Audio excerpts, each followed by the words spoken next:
Hey from the forgotten back corner of my yard.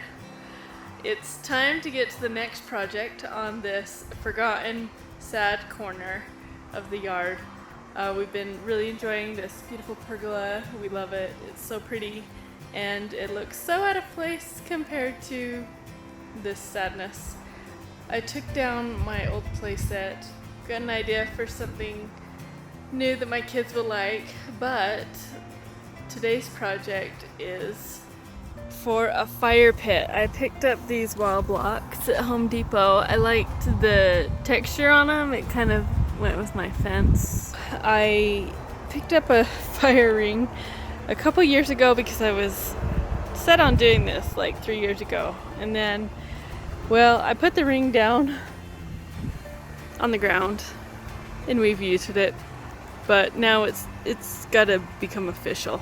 So I really like these blocks. I like the look of them, but I don't love the diameter of my circle, which is 36 on the inside. I have these big gaps between the blocks. So I bought a masonry blade for my circular saw, and apparently I'm a glutton for punishment, and I'm gonna be cutting all these, so hopefully they'll fit together really nicely. For this backyard fire pit, I used a 36-inch metal fire ring, 39 Oldcastle Victorian blend wall blocks, 14 Oldcastle wall caps, 2 tubes of concrete adhesive, 8 bags of paver base, or you could use gravel if you have some laying around, 4 bags of granite rocks, some string, spray paint, and template for the blocks. The tools I used were a shovel, wheelbarrow, a tamper, a caulk gun, a level, circular saw, with a masonry blade. Although you could, if you had a cement saw, that probably would be better, or you could rent one. And then a hammer. I also used, general things like tape measure and, pencil and stuff like that. The wall blocks had this little lip on the back edge, which made it so my blocks wouldn't sit flat. So I just trimmed that off real quick. You can print my block template off from my website. I'll put a link down below. The template will give you a 36-inch inside diameter fire pit. When you're printing these off, make sure your printer's set on 100% and not fit to page, otherwise everything gets goofy. So I bought a 7-inch masonry blade that fits on my circular saw, and this worked out pretty good. If you have a concrete saw, that might be a little easier, or you can rent one. The problem with the 7-inch saw blade is you can only cut through half the block at a time, so you actually have to cut it 4 times instead of just 2 times.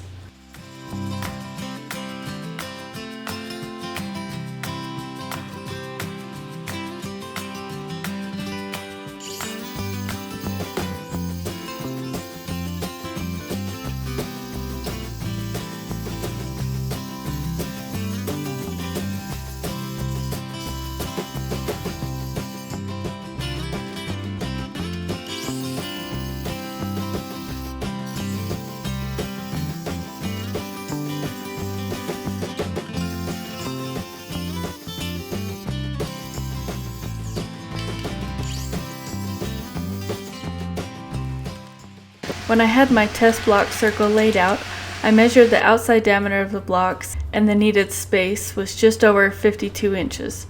I placed a string around a stick and painted a circle at about 27 inches out from the center. This gave me a 54-inch diameter circle and a little wiggle room.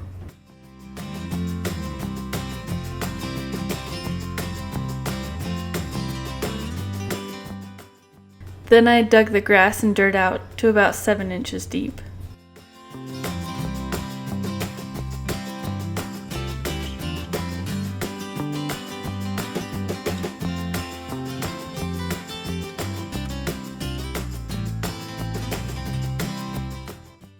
I tried to somewhat level the hole at this point just to make sure I was on track. This area of my yard is the low point and sometimes it can get really wet, so I wanted to add a gravel drain in the center of my fire pit. I dug a hole about 12 inches deep right in the center and then filled it with gravel to help with the drainage.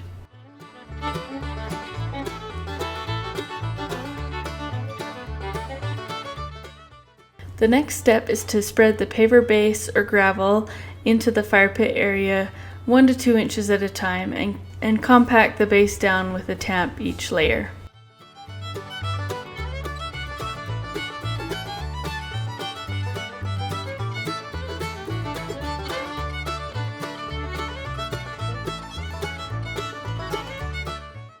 I had some old concrete from a bad sidewalk that I took up a few years ago that I used for the base layers. I used that for about 3 layers and then I added the paver base on top of that.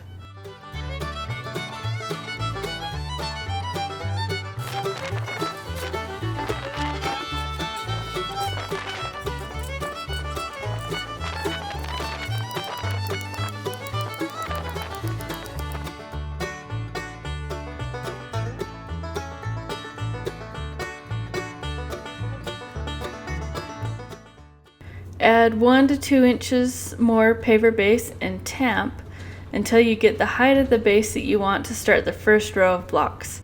I put the first row of blocks about an inch below the surface.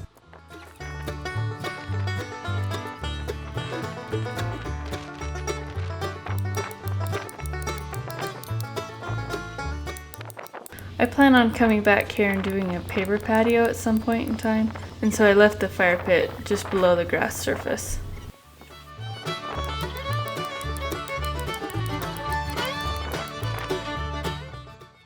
To start laying the blocks, I first placed the fire ring center on the paver base.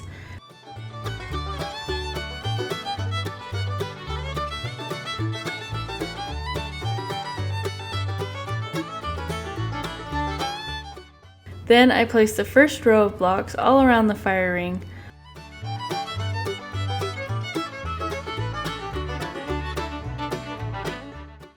On the first row of blocks, I did leave a 1 or 2 inch gap to allow for air to flow into the fire pit. I'm not sure my fire pit would be tall enough to choke a fire from the lack of air, but I added the little gap just in case.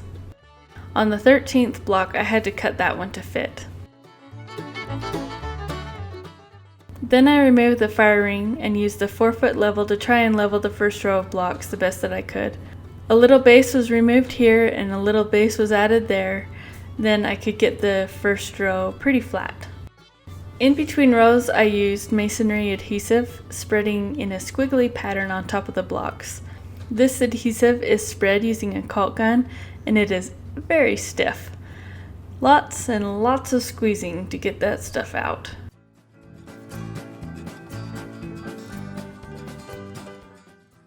I staggered my second row and again my third row, spreading masonry adhesive in between the layers. I left the fire ring in the middle as a guide, raising the fire ring up with spacers as I went. Oh, and I should mention, I think I had to knock off some tabs on the fire ring to make it fit. It had some mounting tabs that were in the way.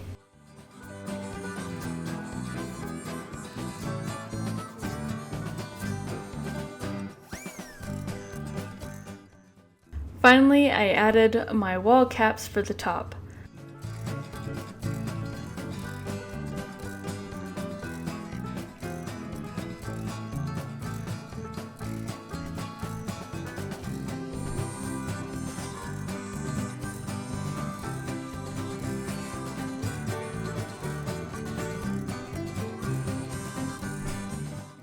The last cap block had to be cut to fit.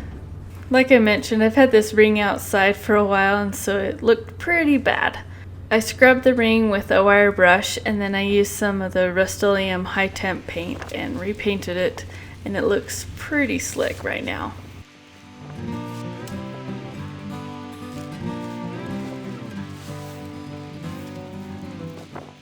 And finally I added a nice thick layer of granite rocks to the bottom.